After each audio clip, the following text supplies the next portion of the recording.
भाजीला आणि ताक, दही, कोशिंबीरला चव आणण्यासाठी तुम्ही अशी धना पावडर बनवा, नक्की तुम्हाला आवडेल.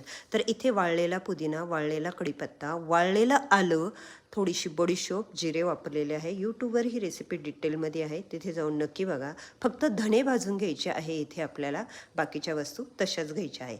हिरवे मस्त असे धणे घेऊन या, ते कढईमध्ये भाजून घ्या. तर किती भाजायचे? थोडेसेच, अगदीच किंचित कलर पालटोस्तोवर, जास्तही नाही, जेणेकरून हिरवीचे हिरवी आपली धना पावडर दिसली पाहिजे.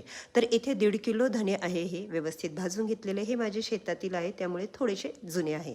तर इथे मी 4 चमचे जिरे वापरलेले आहेत, ते न भाजताच त्या धण्यामध्ये मी मिक्स करणार आहे. एक दालचिनीची ही पूर्ण पुंगळी घालणार आहे.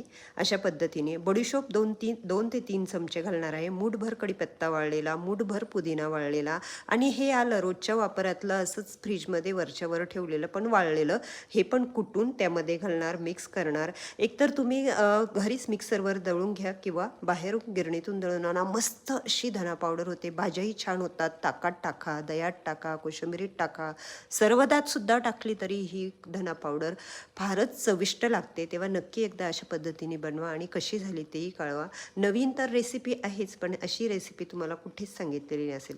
नक्की बनवा.